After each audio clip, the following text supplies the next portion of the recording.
Well, quite simply, as we begin our 11 o'clock edition of Eyewitness News, the unthinkable happened today. The World Trade Center, both towers gone, and we are all witnesses to it, and to some degree we are all victims. Tonight, there are survivors trapped in that rubble. Mayor Giuliani confirmed it less than an hour ago. How many, we do not know.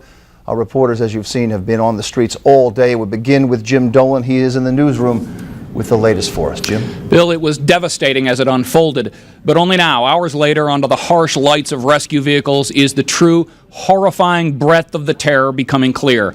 Before it is over, the casualty figures will be numbing, and few in the city will be untouched by what happened today. So often in the past, we've been able to say, it could have been worse. Tonight, this time, it's hard to imagine how. At Ground Zero, where terror ruled the morning, rescue workers control the night. They are working now. They will work into the day and beyond, searching for victims and combing through the debris, looking for answers. There are precious few of those tonight. We just had a long meeting with all of the agencies to make sure they have the support that they need. They'll all reassemble here. Today, our fellow citizens, our way of life, our very freedom came under attack in a series of deliberate and deadly terrorist acts. Under attack, the first hijacked airliner slammed into the first tower of the World Trade Center shortly before 9. And then, moments later, a second 767, as the world looked on in horror on live television, slammed into the nation's premier symbol of American capitalism and economic might. But this day was far from over. In time, the Pentagon, the premier symbol of American military might, would be attacked as well. And the Twin Towers would then collapse, first one and then the other, a brutal orgy of terror and grief that the president tonight vowed to avenge. The search is underway for those who are behind these evil acts. I've directed the full resources of our intelligence and law enforcement communities to find those responsible and to bring them to justice. The mayor's office, too, went into high gear with a massive rescue and cleanup effort. It will result in the end in a lockdown of Manhattan below 14th Street throughout the day tomorrow. Unable to answer the mountain of questions that confront investigators now, the president dispatched the military, sending ships from the United States Naval Base in Norfolk to patrol the air and sea around New York and Washington. And then he asked the nation for prayers, for the victims and for their families and for America. America has stood down enemies before, and we will do so this time. None of us will ever forget this day, yet we go forward to defend freedom and all that is good and just in our world. Thank you. Good night, and God bless America. Police Commissioner Bernard Carrick confirmed moments ago that there are at least 2 people who are trapped inside the rubble but who are alive and able to talk with rescuers. We have been told that at least one of those people is communicating via cell phone. Efforts, of course, underway to free them, now top priority. And the commissioner spoke about the George Washington Bridge, not confirming the reports that were made on some outlets that there was a truck full of explosives that was captured near the George Washington Bridge. The police commissioner would not confirm that. Diana, back to you. Okay, thank you, Jim. As we've been saying, rescue crews are out there. They're working with portable lights. They're trying to and have already put out the fire in the rubble of what was the Twin Trade Towers. And they are certainly hoping that they will find those 2 survivors that we have heard about and perhaps others. Let's go back to Jeff Ross, and he's live in Lower Manhattan with late details for us. Jeff? It is eerie down here. You look around, the lights are out in Lower Manhattan. The traffic lights are out, the building lights are out, and certainly the only lights you can see around here are emergency vehicles. As you look down Church Street, you can see exactly what we're talking about. There are literally thousands of emergency crews here. We've seen some from Long Island, we've seen some from New Jersey, some from Connecticut, we understand, looking for any, at this point, signs of life.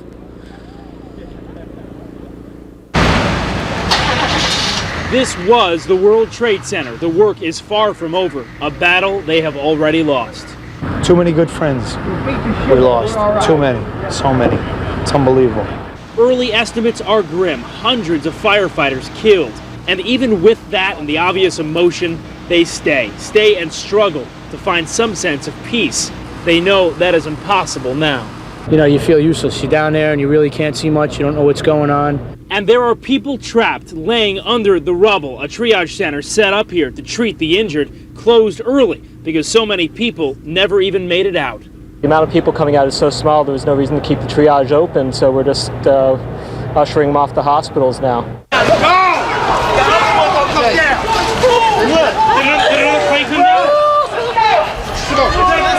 Get out of here!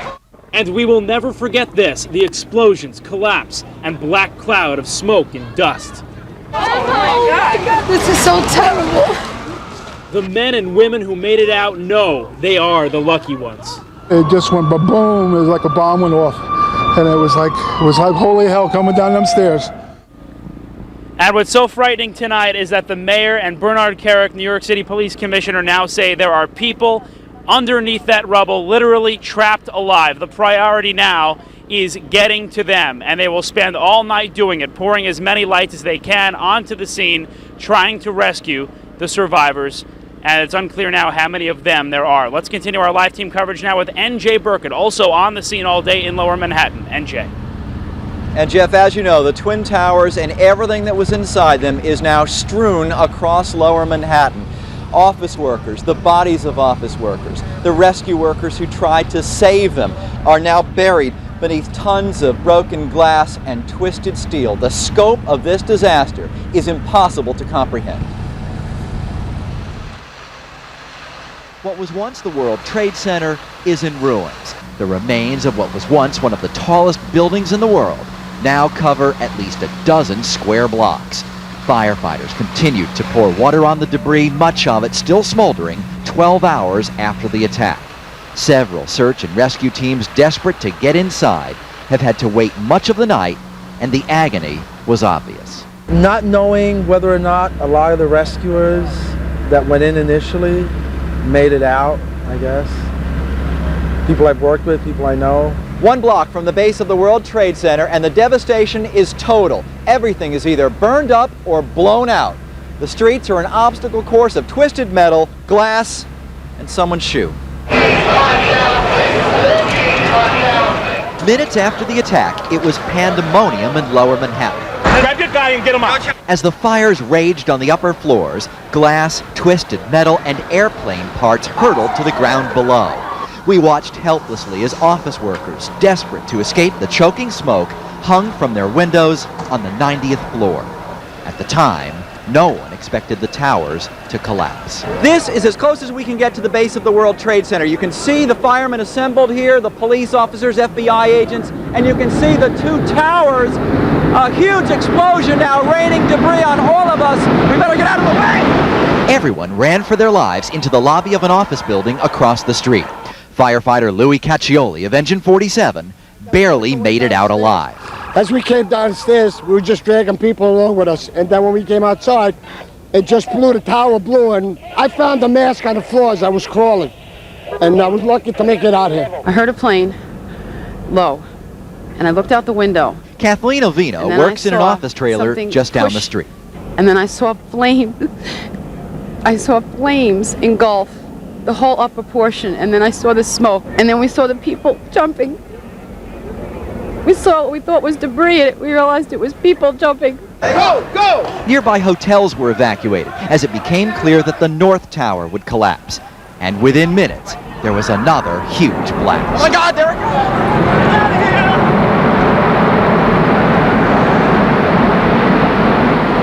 This time, we ran for a nearby parking garage to escape the approaching cloud of dust and debris. Seconds later, the World Trade Center was gone. It's a war. We've been attacked. It's like World War II. Moyiwa Anibogi and Daphne Carlisle worked on the 82nd floor. We saw a shadow, it looked like a plane. Next thing we know, it was boom, boom, and the floor started shaking. And then we saw debris fall down, and next thing we know, we had to get out of the building. We stuck on the stairs for a while. We finally got down to the lobby. Then we get to the lobby, it was this big explosion. I thought we'd be able to outrun it, but we couldn't. It was pitch black. Like many office workers, they survived the initial explosion, but were nearly killed by the collapse. The ambulances continue to race up and down the West Side Highway tonight. Our best indication so far that this does indeed continue to be a rescue effort, a race against time. Stacey Sager is here now for more on that part of the story. Stace? Well, thanks, NJ. We have definitely seen that race. We have seen the confusion, and you can definitely call this a grim waiting period here in Lower Manhattan. Still hundreds of civilians and hundreds of emergency workers that remain unaccounted for at this point.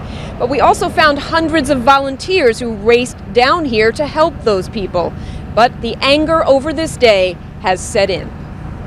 The NYPD presence lit up most of the streets in Lower Manhattan tonight, but closer to where the World Trade Center once stood, there is complete darkness as Tribeca residents sit outside wondering what will happen next. Military personnel roam the streets nearby, and so do officers with bomb-sniffing dogs. I definitely have friends who have been lost, and it's very sad. And I don't know what's going to happen. Some residents were politely told where they could not go, but the moments grew more and more tense. And we caught this troubling encounter. What happened to one man on a bicycle after he would not obey the NYPD. Their frustration turning violent.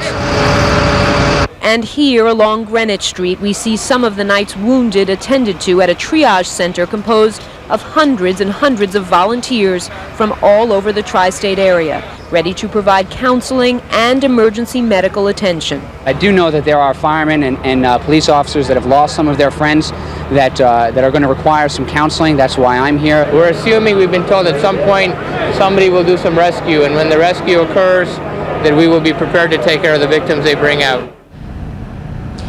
And we did only see several of the wounded at that triage site this evening. Many, many more people just on standby. But as you heard earlier, there are at least 2 police officers, we were told earlier, at least by the police commissioner, 2 police officers trapped alive in the rubble at that site. And you can rest assured that every effort is being made to find those people. On a logistical note, you heard the police commissioner earlier saying 14th Street from the East River to the Hudson River, all of Lower Manhattan in a lockdown as far as vehicles being allowed in. So your best bet is to stay put tomorrow if you don't have to be down here in Lower Manhattan. For now, we're live on West Street in Lower Manhattan. I'm Stacey Sager, ABC 7 Eyewitness News. Stacey, thank you. This tragedy began to unfold just before 9 this morning when the first plane, a Boeing 767, a hijacked plane flying from Boston to Los Angeles, when that plane hit the World Trade Center, the Northern Tower. From there, the events spiraled out of control. David Usher is in the newsroom with a timeline of how exactly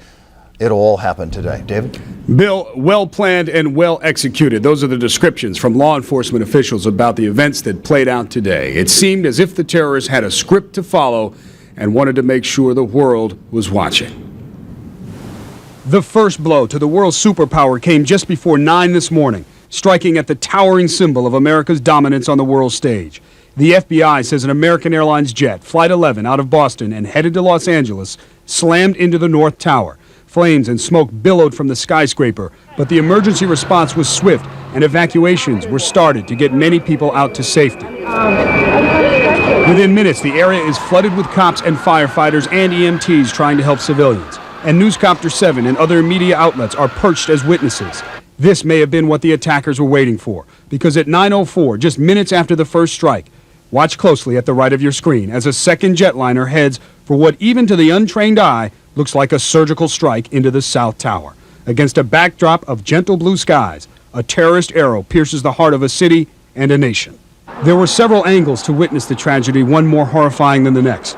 The FBI says this was a United Airlines flight 175 out of Boston, also headed to Los Angeles. At this point, the 3 major airports in New York City are already shut down. Trading on the financial markets was suspended, and several of the city's high-profile buildings evacuated. Then, the escalating fear of terrorism spreads to Washington, where at 9:40, another jetliner, this an American Airlines Flight 77, crashed into the mighty fortress of American defense, the Pentagon. Back in Lower Manhattan, there is mayhem after the second plane attack. Then, at 10:09, the unspeakable happens, and those at a distance are paralyzed by what they see. The South Tower of the World Trade Center collapses.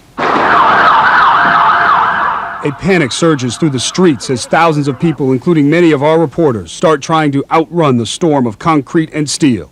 Then at 10:30, the North Tower comes crashing down. The buildings in which 50,000 people work and thousands other visit were reduced to rubble. Just a few minutes later, in Somerset County, Pennsylvania, word of a plane down, a United Airlines flight that originated in Newark. Based on communications, officials believed it too was hijacked. Meanwhile, new trouble in Lower Manhattan. Number 7 World Trade Center, on fire since early afternoon, collapses shortly after 5 o'clock this evening. The sights, sounds, and smells of dust and debris becoming all too familiar. And as frightening as the video of the attacks are, the images of the aftermath that have started to emerge are chilling. We wanted to show you some amateur video taken at Ground Zero. The voice is that of the photographer Joseph Ramos. I'm in Ground Zero. I managed to get in. I have the most amazing pictures to take. You've never seen anything like this in your life. There are cars burning all over the place. This is two World Trade Centers on the ground. On the level right here, ground level. I'm gonna try to take some still photos.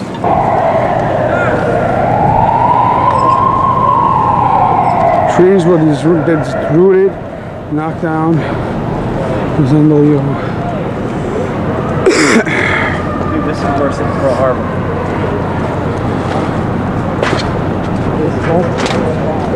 Fire trucks, windows blown out,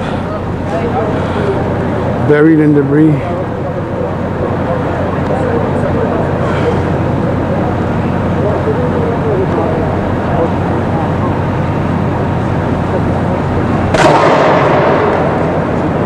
Car just blew up. God bless America. I've never seen anything like this, my dear Jesus. This is the World Trade Center on the floor. Words cannot express what I feel, what has been done to this country. Nobody will ever know. The sights and sounds of terror and its immediate aftermath. There are more haunting images of recovery to come. Back to you in the studio. Those were some powerful pictures. Thank you, David.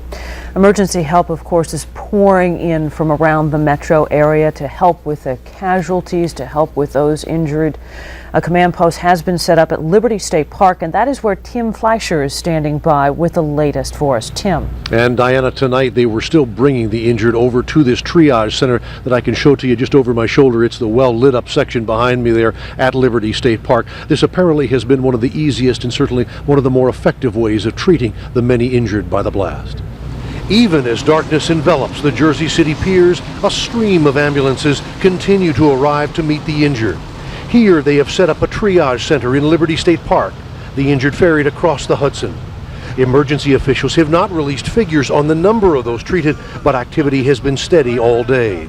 This special staging area for the ambulances was set up here in Liberty State Park. You can see here there are dozens of them waiting with their engines running, waiting to be called to pick up another patient. This is all part of a massive emergency effort down here in Liberty State Park in New Jersey.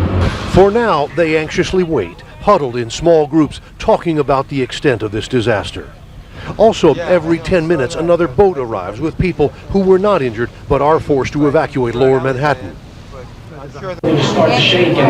Some are spending the night in this high school in Jersey City where shelter and food are being provided. I heard the first crash of the airplane, and then we were told to evacuate the building, and as I was getting dressed to do that, I heard the first World Trade Center coming down, and it sounded like it was coming on top of our building, so I just ran out the door and down the stairwell 7 floors. Even visitors who were evacuated from the Marriott at the base of the Trade Center are here, some still trying to comprehend the destruction and the loss of lives. I'm scared. I'm angry.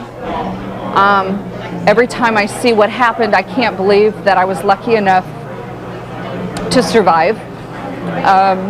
I think of all the people that, especially the emergency people that were there trying to help, that we've heard are missing and killed, and it's not right. And these children from the Battery Park City Day Nursery in Lower Manhattan are also spending the night here. The school's director has not been able to contact the parents of 4 of them. On some level, they're worried, but overall, they're very good. They're holding together, and they have some questions, but that will come out in time. And just a short while ago, we got an update on some of the figures of those treated here. According to a spokesperson for the New Jersey Hospital Association, some 2,000 people have been treated here. They did not know, however, just how many of those were life-threatening injuries. Nevertheless, the hospitals here in New Jersey remain on high alert tonight. Reporting live from Jersey City, Tim Fleischer, ABC 7 Eyewitness News. Tim, and as you said, hospitals across the tri-state are treating the injured, hundreds of them. As you said, St. Vincent's Hospital in Greenwich Village received the first patients, and that's where most of the fatalities have been reported, at least so far. Lauren Glassberg is there with an update for us tonight. Lauren? And Bill, it is much quieter here at St. Vincent's Hospital than it was earlier today. Take a look at the scene right in front of the hospital. Instead of seeing hundreds of doctors and nurses, we're just seeing a couple dozen. The number of stretchers has dwindled, the number of chairs, wheelchairs that were to remove the patients from the ambulances dwindled in numbers, and that is not necessarily a good thing. In the last 3 to 4 hours, only about a dozen patients have been transported here to the hospital. It is not good news because according to hospital officials, what it means is that there aren't as many survivors, they believe, as they would have hoped for. The numbers right now, 327 people are being treated or have been treated here throughout the day at St. Vincent's Hospital. 62 are in critical condition. 57 of the patients are emergency workers, firefighters, police officers, and there have been 3 people who died from their injuries while being treated here at St. Vincent's Hospital. Recently, a shift change allowing those who work through the day a chance to rest. The new people who have come on, they are waiting and they are hopeful that survivors will be brought to them for them to treat. One after the next, ambulances raced over St. Vincent's Hospital, a level 1 trauma center, the closest to the World Trade Center, was called on to do what it does best, treat the critically injured. And there were dozens, cuts, bruises, broken bones, and when the towers collapsed, victims of smoke inhalation, some firefighters, police officers, emergency workers among them. Within hours, people had lined up by the hundreds to give blood. Supplies were unloaded by the truckload, and city leaders stopped in to lend support. It was a source of great comfort when I was rushing past here at about 9 o'clock this morning to head down to the Trade Center after the first airplane had hit and before the second, that there were doctors and nurses already out on the street ready to receive what we knew would be wounded and injured people. And as darkness fell, doctors and nurses could only wait, hoping to help. I came down here eager to help out as a surgeon, and there's a tremendous amount of doctors and staff there ready and willing to help and very eager to do so, and there's very little patients coming in. And the waiting tonight continues. A couple of numbers to pass along to you. If you think you have a family member who is transported to St. Vincent's Hospital, the number to call, 212-604-7285, 604-7285. You can also go to the Family Center, which has been set up at the new school at 66 West 12th Street. 2 other numbers to pass along. If you're a doctor and you would like to volunteer, they're fully staffed right now at St. Vincent's, but you can call for tomorrow. They may need doctors. 212-604-3850, 604-3850. And for nurses, that number is 604-8474, 604-8474. In terms of blood donations, so far St. Vincent says they have enough. They had hundreds of volunteers come out, but a good idea is to check with your local hospital tomorrow to see if they are in the need of blood, and the same goes for any volunteers. This is certainly not the only hospital that has been treating people who are injured. We go now live to Marcus Solis. He is live at Bellevue Hospital. Marcus. And Lauren, a similar situation here as activity almost dropped off during the night. This stretch of First Avenue is closed except for emergency personnel. Every once in a while you will see some ambulances tearing up First Avenue, some police personnel, some headed to the hospital, but some headed to where you see lit up in the background. That is the morgue, and there are 2 large refrigerated trucks that brought the first wave of some of the bodies that were recovered at the scene downtown. The morgue lit up by temporary lighting, and certainly a very active spot tonight. At Bellevue, 159 people treated so far. 2 people have died from their injuries, and outside the hospital, plenty of people coming today looking for answers. Come back around here, all right? And you're going to have a list waiting for you, all right? They've been arriving all night long, people searching for loved ones who they've yet to hear from. Evelyn Lopez came to Bellevue Hospital hoping for some news about her brother, who works near the top of the World Trade Center. He was on a very high floor. He was on the 96th floor. And yes, he did call us and tell us he was on the 78th floor helping people out, but after that the building collapsed, so we don't know. We don't know if he made it out. We're going all over the place, and they have lists, but they're updating them, but we haven't found what we're looking for. With smoke from the downtown blast still filling the sky, First Avenue was busy with activity. A large trailer escorted by police bringing the first group of bodies to the morgue on 30th Street. Earlier in the day, some of the more fortunate victims, the walking wounded, were released. Building collapse, I got a lot of smoke. You breathe in a lot of smoke? A lot of smoke. They check out. It takes time, you know. But thank God, second time in my life I survived. As doctors, nurses, even medical students mobilized to staff the emergency room, 159 people were brought to Bellevue, including 16 children. 20 injuries were described as serious. One firefighter was pronounced dead on arrival. Another victim later died. We're seeing some critically injured patients with a lot of blunt trauma, a lot of cuts, bruises, lacerations, broken bones, and then patients that are just exposed to the smoke and the dust. Responding to the plea for blood donors, hundreds of New Yorkers came out in force, lining up nearly around the block. I've never given blood. I hope I won't pass out, but figure we could all band together. I was down there, and I actually walked back up from the World Trade Center, and we passed by here, and it seemed like the right thing to do.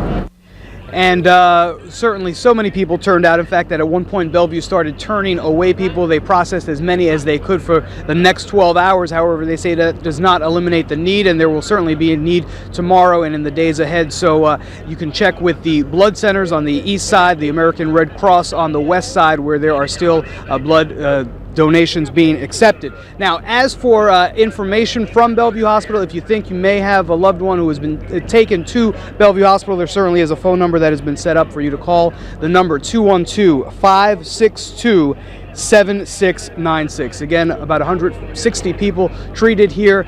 2 people died, 20 serious injuries, and among the dead, 1 firefighter confirmed here at Bellevue Hospital. That's the latest from Bellevue. Marcus Solis, ABC 7 Eyewitness News. Okay, thank you, Marcus. We're going to give out a few more numbers here for you. New York City has set up a hotline to answer questions. That is so you will not call the 911 emergency number. The hotline number for you to call is 212-560-2730. The number's on your screen right now, and I'm going to repeat it. It is 212-560-2730. Marcus also referenced the need for blood. If you can donate, you should call the New York Blood Center. That number, also on your screen, is 1-800-933-BLOOD, 1-800-933-BLOOD. And of course, for any other information on where you can find help or to even get these numbers again, you can log on to our website at 7online.com. And if you have a friend or a neighbor who does not have cable, please let them know that they can watch WABC-TV's coverage of the terrorist attack on the following stations. We have them listed for you here. WNYE Channel 25, NJN New Jersey Network, WHSE Channel 68. And we do want to thank those stations for bringing our coverage to you. City officials have been monitoring events from a secret, an undisclosed location. Of course, the command post for the city was in the 23rd floor of Tower Number 2, the southern tower of the World Trade Center. That now destroyed. Mayor Giuliani has been monitoring the situation along with Police Commissioner Bernard Carrick, Fire Commissioner Thomas Von Essen, at an undisclosed location.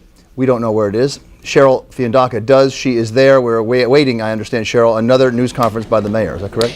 That's right, Bill. The mayor will be here momentarily to speak again on what the city has planned for this evening and tomorrow. He has already declared a state of emergency. As of midnight tonight, there will be no traffic allowed other than emergency personnel and residents south of 14th Street. That's river to river. All bridges and tunnels will be closed to incoming traffic. And while they say there has been no lawlessness and no looting, there are thousands of police officers and emergency personnel out patrolling the streets. Tonight, the city is quiet. The aftermath of the terrorist attacks on the World Trade Center, now a part of history, as the city remains on a heightened state of alert with the full mobilization of the New York City Police Department, state police, federal agents, military personnel, and the National Guard, all working to safeguard New York from further terrorist attacks. There are thousands and thousands of emergency workers down there. We've gotten a tremendous amount of help and assistance. In fact, we actually probably have more equipment than we need at this point. And while the police patrol the street, military planes are flying over New York's airspace, which is shut down as Navy ships make their way to the city's harbors. We're pretty much out in full force this evening. Southern Manhattan, as you know, we're primarily concentrating on the rescue efforts. The rest of the city is basically, some of the entry points are shut down. Meantime, all city emergency personnel are on duty, working 12-hour shifts. All specialized units, including the Harbor Patrol, Aviation, K-9, Search and Rescue, SWAT teams, along with the FBI's Joint Terrorist Task Force, are at the ready. The mayor says the city has not received any real specific threats to its security, and so far says no one and no group has taken responsibility for the brutal and obviously well-planned terrorist attacks. Everything is being done to try to make the city as secure as possible. The president, the FBI, federal government, the state, the governor, the New York City Police Department, law enforcement authorities, everything is being done that can be done.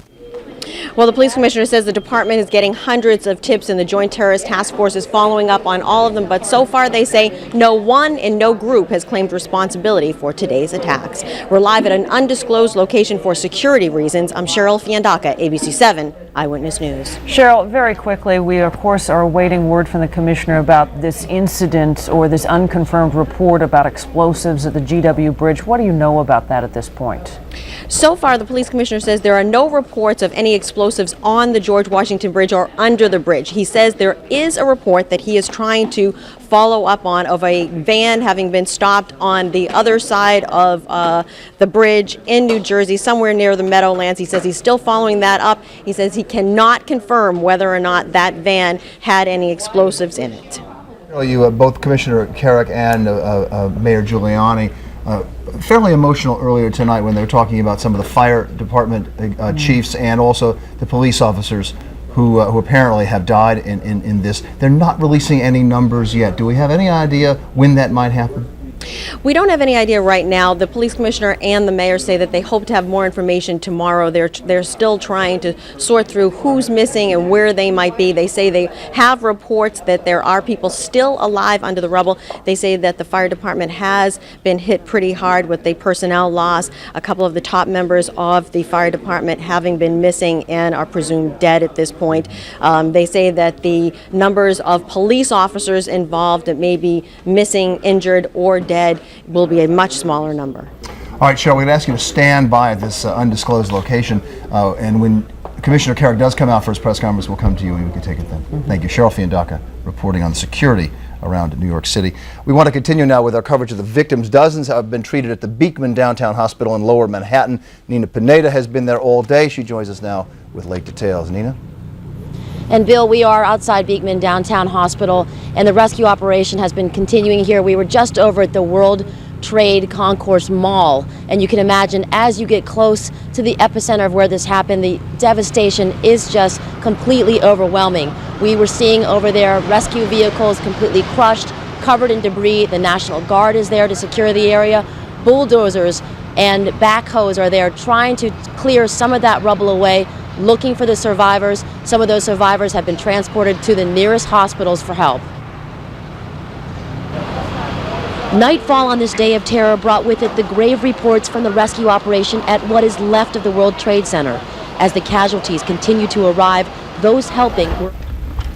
Okay, we're breaking in to go to Mayor Giuliani. Let's listen in. They're in. But we are hopeful that we'll be able to rescue some more people. I have no idea how many others, but at least there's some hope that we'll be able to get some people out. We have been able to get 2 people out who have been identified as Port Authority police officers. I don't have their identities and I don't have their condition. That's the good news, and all night we'll keep trying to extricate people through tomorrow. And there are over 1,000 well over 1,000 rescue workers and emergency workers down there now. Could be 2,000. And the New York Police Department and the Fire Department, emergency services, the assistance that we've gotten from the National Guard, and if you go down there, you'll see fire departments from East Meadow and Belmore and northern New Jersey, and we really appreciate their efforts. It will be of great assistance all during the night. If you have questions that we can answer or try to answer, the number is 1-212-560-2730. That's 1-212-560-2730. I know that there's great concern over what the numbers of people lost are. We don't know the answer to that. The dimension will be very large. In terms of the people we're looking for, it's a couple of hundred firefighters and police officers, which is a staggering number. As far as the number of people in the building, that'll be in the thousands. But there's no way of knowing at this point, and we're going to keep praying and hoping that we save as many people as possible. Mr. Mayor, there are reports that there are a group of survivors in the basement of the World Trade Center, that they have cell phones. They've been calling their relatives in Seattle to tell them precisely where they are, and that there's a group of NYPD police who are with them and alive and well. Do you know about this? I know that rescue effort's been going on for a couple of hours, yes. Mayor, do you know anything about the report about the possible explosives that were found in New Jersey? Yeah, I think the police commissioner was able to get information about that. I just got a confirmation from the chief of detectives. He's reached out to the FBI. They have confirmed that someone has been stopped in New Jersey, 3 men in a van. However, there was no explosives in the van. All right, they're being held for questioning. Where in New Jersey, sir? Do you know? I can't say yet. Okay. Why were they stopped, and why do you think they're connected with this? We can't tell at this point. It's between the FBI and the Port Authority. We just got the confirmation by phone after I left the last briefing. Were they on the George Washington Bridge as they were heading through? No, they weren't. There were rumors that there were explosives. Well, where did those rumors come from, or why did that begin to circulate? I can't tell Are you. they in the Meadowlands, Police Commissioner? Excuse me? Are they in the Meadowlands? It's my understanding, but we haven't confirmed that. Do we know why they were stopped, sir? Not yet. Commissioner, can you tell us anything about the rescue of the 2 Port Authority officers, or the ongoing effort with the people in the basement, where the Port Authority officers were pulled out of, or the details? We can't say yet. It was Trinity and Church where the officers were that were just pulled out. The other people that are still in the building, we can't tell exactly where they are. We all know that the Port Authority is housed in the World Trade Center. Any idea of the status of their operations? They've lost a lot of people, and we don't know the full dimension of that either. But the Port Authority have a lot of people that are missing, and we were fortunate to find 2 of the police officers. We'll keep searching for the others, but they have sustained a lot of losses. The group of people with the cell phones that Marcia referred to, do you have any idea how big a group that size is in that particular location? I don't think we know the exact numbers. We know it's more than 2 people. It's two people communicated, and they say there were more people there. And do the you people know who are what roaming around the city trying to find information about those who are missing, what are they supposed to do? Where are they supposed to go? And who's collecting that information? The phone number that they should call is 212-560-2730. And then, as we have information about people either who have been recovered or are dead, we'll let them know that. Is our morgue able to handle this? We had a meeting with the medical examiner earlier. Went over it with him. He believes that he's able to handle it. He'll start handling it at 30th Street, which is the morgue for Manhattan. He'll then be able to move up to the Bronx, where he also has facilities, and then we have the possibility of using the pier on the west side, which is set aside in case the numbers get too difficult to handle. But he thinks he can handle at least a good deal of it tomorrow and the next day, right in Manhattan. Commissioner Bonnet, can you talk about the loss of the fire department? We've got over 300 people that are missing that we can't account for. We believe that many of them are gone. We don't we'll keep looking.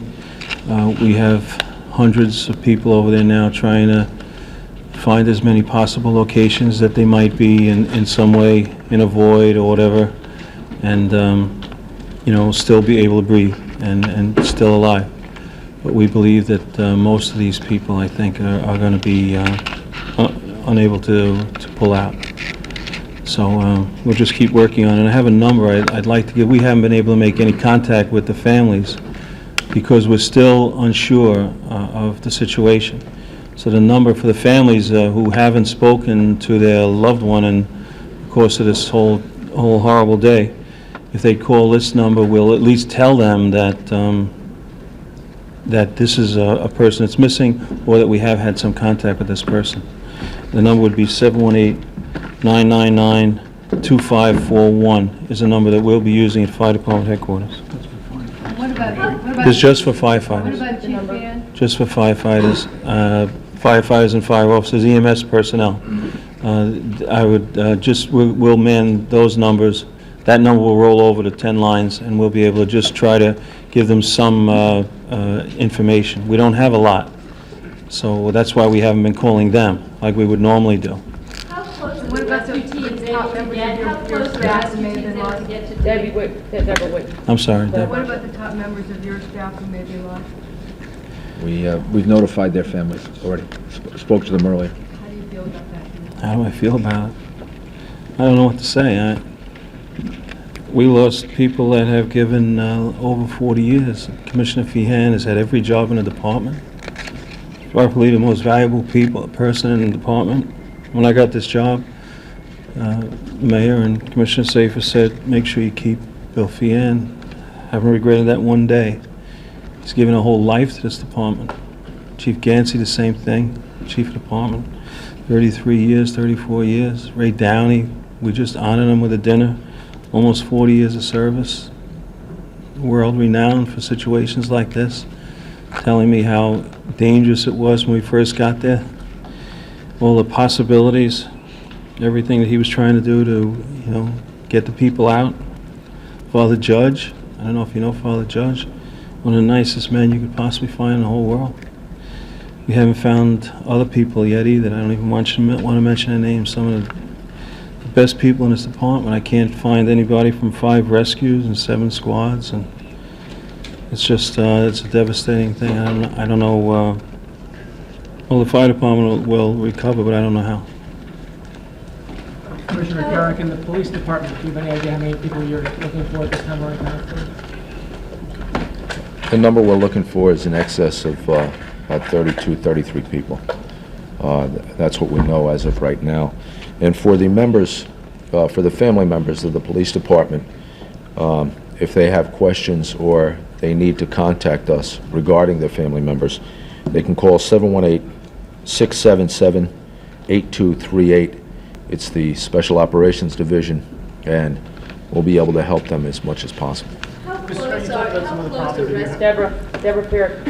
How close are rescue teams able to get to the scene, assuming there are people who are there? The rescue teams are able to get very close now. It was very difficult during the day, but in most places they now can operate. There's still a few dangerous areas, but they're able to operate. They're able to operate down there now. And are there pockets where people maybe? Yes, we're very hopeful that there are pockets where there are people, not only the ones that we know about, but hopefully others. A group of firefighters were at St. Vincent's Hospital that were in a void for 4 or 5 hours, and we're hopeful that there are other situations like that, and that's why our rescue workers are working so furiously. How big a group was that, Mayor? That was a company. It was a group. Company survived? No, it was about 7. Yeah, it's 5 guys and an officer. 5 guys 6. survived. Yeah, 6 men. This was earlier today. They were in I believe one World Trade Center, and the firefighter described to me that they were there for about 4 or 5 hours, and when they walked out, they were shocked to see that the building had come down, because they knew there had been damage, but they had been in a void, so they had been protected. What unit are we talking about, Bill? It was I'm not sure. Forget. We'll find I out wanna for you. I think I remember that one. Can you just tell us again about the two Port Authority police officers, how they were found, their condition? No, the only thing we know is that they were found a while ago, that they're alive, and we'll get you more information about their condition. And since we're talking about the Port Authority, I guess it's a reasonable assumption there's a large number of Port Authority police officers missing as well? I'm sure there are. We don't have those exact numbers, as well as Port Authority personnel, people who work for the Port Authority. Wasn't their office in? Yeah, their office was there, and so we don't know how many people were actually at work. The first attack was at about 8:50, and then there was time to evacuate a lot of the building. So we're not sure at this point how much of the two buildings were evacuated in that period of time between the first attack by the airplane until the first building came down. We're hopeful, because we saw a lot of people leaving. We all did at the time we were down there. We're hopeful that a lot of people got out of the building, but we don't know the numbers yet. Maybe Commissioner Carrick could tell us a little bit about the high-ranking members of the department. I understand one was missing for a while, and you were able to find him. And I believe the police surgeon was medevaced out to New Jersey. Did I get that right? No? No, not to my knowledge. Police surgeons accounted for the ranks that we're looking at and looking for are at the ranks of police officer and detectives, and perhaps a few sergeants. Last question, Deborah Farrell. Last one, Deborah Farrell. Is there a coordinated effort right now to find out who exactly may have not been in the building when this happened, or people just calling various companies? How will we find out who was there and who was not there when this happened? We're trying very hard by communicating with the Port Authority and some of the major tenants. We're trying to recreate how many people are there, but actually the major effort is really focused on trying to rescue people. The people who are out, I'm sure, have largely communicated with their families and are doing that. I saw many people doing that on the telephone as we were leaving. So really the focus of our efforts is to try to get as many people out as possible, with the hope that there are still people that are alive, like the ones that we know about. Mayor, you said earlier that there were several other buildings downtown that may be structurally unsafe that you were still not sure about and that in fact may collapse. Has anything changed from earlier today? No, I don't think so. Not from the last time we had a briefing, and we were down there. And 5 World Trade Center, I heard, was in some kind of trouble. What's the status of 5 World Trade? I don't know. Still, we're going to wait for daylight, engineers to take a look at all these buildings. I'm sorry. We're going to wait till the daylight tomorrow. We'll have building and structural engineers check all these buildings that we're concerned about to make sure they're safe for rescue workers and to see what we can do to salvage these buildings. Thank you. Thank you. Yeah, you can ask your last question. Go ahead. How long Go ahead. He's been trying. He's been trying for a while. In terms of how long does the department expect the people to be able to survive underneath the rubble like that? I mean, is there some sort of... There's no. They could survive for some time. There's no way to know exactly how long, but it really it depends. And I think one of the things that comes out of today is it depends on. I guess it depends on the will of God, or as to where you are, where you're standing, as this firefighter pointed out to us earlier. Mr. Mayor, just to clarify something Commissioner Carrick said, you were about 10 minutes past from when you were standing with several of the high-ranking officers who you lost, and then you went to Barclay Street. Have you thought about that 10-minute gap, how you were 10 minutes from being in a horrible situation? I haven't had a chance to think about it yet. But is that sort of accurate, that you would have been with them, you were with them 10 minutes earlier before the building collapsed? Well, some of the people that we lost, we saw, like Father Judge and Chief Gansey, Bill Feehan. We saw them about 10 minutes before we went over to 75 Barclay Street. And as I talked to their families, and I explained to them that they were working very hard, and they were working at what they love to do, and I'm sure their efforts will end up having saved other lives, and their families can be very proud of them. We have, without any doubt, the best police department, the best fire department, the best police officers, the best fire officers, the best emergency workers of any place in the whole world. And although today's tragedy is going to be enormous, and there's no way to minimize it, if it weren't for them, this tragedy would be far worse. I mean, they executed brilliantly today. And I, having watched it, and having been a recipient of their services because we had to get ourselves out, I can tell you that whatever the number of casualties, without our police department, our fire department, our EMS, and the kinds of people that we have, many of whom lost their lives, there would be double or triple the number of casualties. Thank you. Thank you. Thank you. Thank you. You have been listening to an emotional news conference with Mayor Giuliani and commissioners, the police commissioner Bernard Carrick, the fire commissioner Thomas Von Essen. Thomas Von Essen detailing the tremendous loss to his department. More than 300 firefighters missing and presumed dead. 32 police officers also missing. Horrible, terrible numbers. Many of those officers and firefighters going up on that first tower to rescue and evacuate people inside that building, and themselves losing their lives, perhaps, certainly missing tonight. And the fear is that they've lost their lives. The headlines here, there are 2 people, Mayor Giuliani says, who have been rescued tonight. 2 Port Authority police officers rescued in the vicinity of Trinity and Church downtown. The mayor says 1,000 to 2,000 rescue workers still working and will work throughout the night. As you said, just a distraught Thomas Von Essen saying that 300 firefighters now missing. And we should have one other note, Diana. The word, the rumor, the story that had circulated about a potential bomb being found in a truck that was stopped that had left the George Washington Bridge. Apparently the Port Authority did stop a suspicious-looking van. They found no bomb. There is no truth to that report. So okay. That is good. We want to go back to Nina Pineda, who is out at Beekman in Lower Manhattan. Let's go back to Nina. Nina? Diana and Bill, you heard one of the reporters there in the mayor's press conference asking how close the rescue personnel could get to the World Trade Center. Well, we just came back from the World Trade Center Concourse Mall. The answer is rescue personnel are actually inside the craters that were both of the Twin Towers. They've been assisted by some iron workers who are actually standing on some beams. Bulldozers and backhoes are moving some of that equipment. The National Guard is standing there. But what they're doing is they're crawling through the craters and crevices of what's left. Up until an hour ago, they were telling us that they were still hearing people crying for help. You hear these sirens behind me, that's a good noise. You'd never think you would welcome that.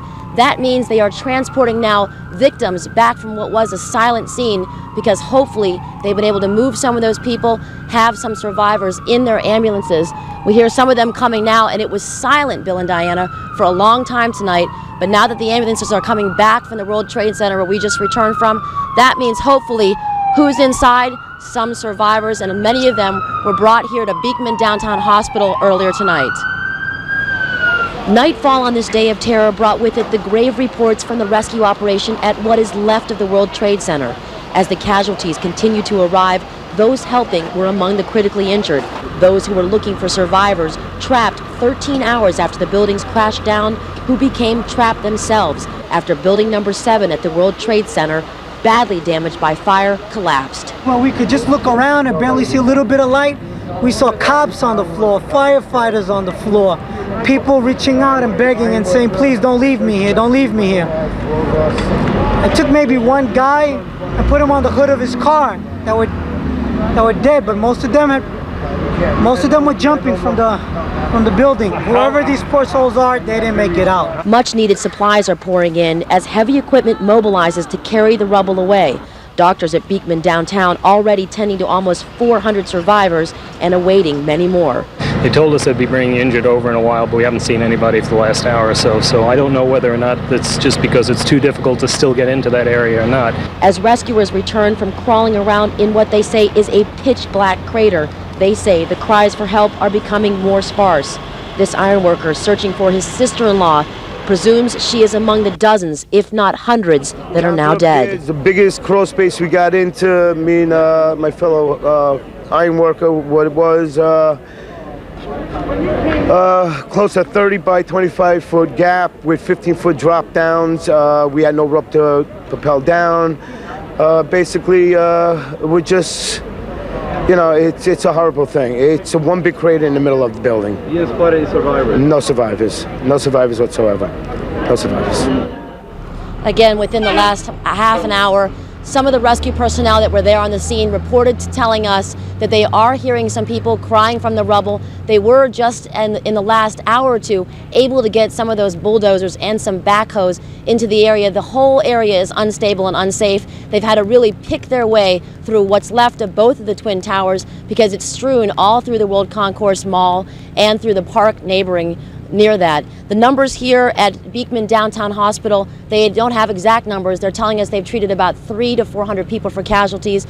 3 people did arrive who had already expired, fatally injured from what happened this afternoon, or this morning rather. And also, they're treating several firefighters. As night fell and as that other tower came down, World Trade Building number 7, they had another wave, and what we're seeing right now is some more activity, which hopefully means there's some survivors on the way to the hospital. If anyone needs to reach someone at Beekman Downtown Hospital, they did release this number, 312-5106. 312-5106. We are seeing several ambulances heading from the World Trade Center back over to Beekman Downtown. Hopefully they're carrying some survivors in those ambulances. We're live in the Financial District. I'm Nina Pineda, ABC 7 Eyewitness News. Well, we are hoping here too, Nina. Thank you. Over the next few days, we are going to hear many stories of desperate escapes and close calls.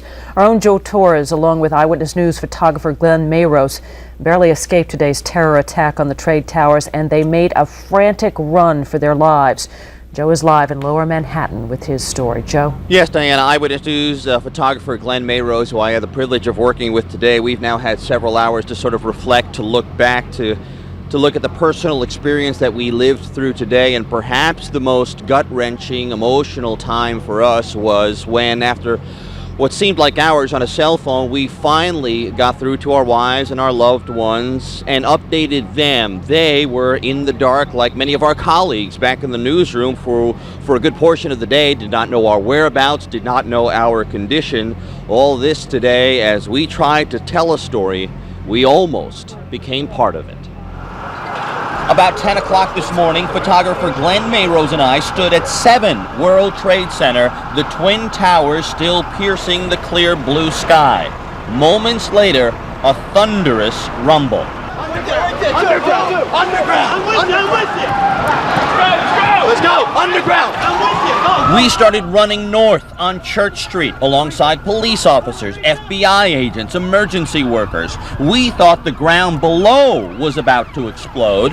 It seems now the sound we heard were the floors of the South Tower collapsing as the skyscraper tumbled to the ground. The expanding cloud of smoke and debris chasing us up the street. I screamed at Glenn, weighed down with his camera, batteries, and tapes, to keep moving. Come on, Glenn, you can do it, man! 5-6 blocks later, we stopped, our hearts racing, people crying, others gasping for air. As we caught our breath, Kevin McNeil explained to us how he got off the 85th floor. Felt like a bomb went off. Smoke, everything was flying. We just had a hard time finding a way out. We found it, down we came. Still on Church Street, thinking we were safe, we did an interview with a Port Authority engineer who worked on the 72nd floor of number 1 World Trade Center. We never finished the interview.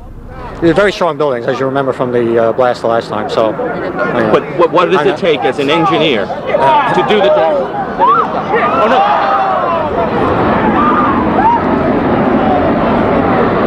Let's get ready.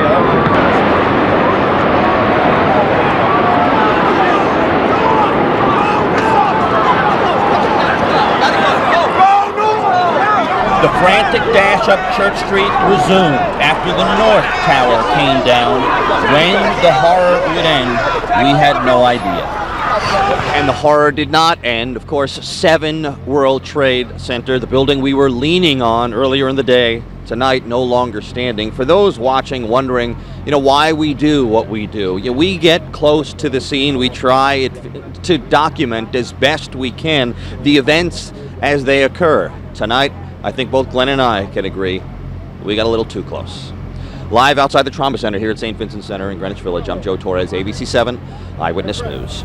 Joe, thank you. We're so glad you both are okay. We had a number of our reporters who were among the first on the scene this morning, among them Jim Hoffer, who also witnessed the terror when the World Trade Center towers collapsed. Here is his chilling account. All night long, emergency crews headed down the West Side Highway for ground zero of the terrorist attack. But heading away from the scene in their dust-covered car were two brothers who narrowly escaped death. They were working outside right next to the North Tower when the first plane struck. That's not real. It was a scene out of a movie.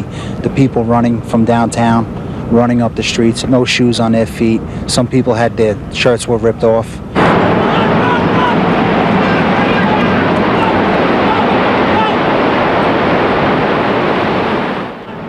The Warren brothers, like thousands of other New Yorkers, had to run a race for their lives against a deadly rolling cloud of dust and debris created by the inconceivable collapse of the Twin Towers. As you can see behind me, the second and last tower of the World Trade Tower has just collapsed. It is about 10:30 Eastern Time, and the tower has collapsed. We did not hear an explosion. There was no sign telling us previous any kind of warning that the building was going to collapse. The warning for us were people just running in our direction, and that's when we started to get out of the way. It is a scene out of Dante's hell, horrific. No World Trade Tower is standing. Time, 10:30, Lower Manhattan. There was smoke everywhere and people are jumping out the windows. Over there, they're jumping out the windows, I guess because they're trying to save themselves. I don't know. After the terrorist strike, U.S. fighter jets took to the air, too late to make any difference. New York City had become a no-fly zone, just like in a war. And somewhere tonight, terrorists are celebrating the apocalyptic destruction that has killed so many and forever changed America and its largest city. It's just an act of cowardness. Anybody who does something like that, these people here are just trying to make a living, going to work. They're not combatants. They don't hold. We're just people trying to make a living, and these cowards attack us this way. In Lower Manhattan, Jim Hoffer, ABC 7 Eyewitness News.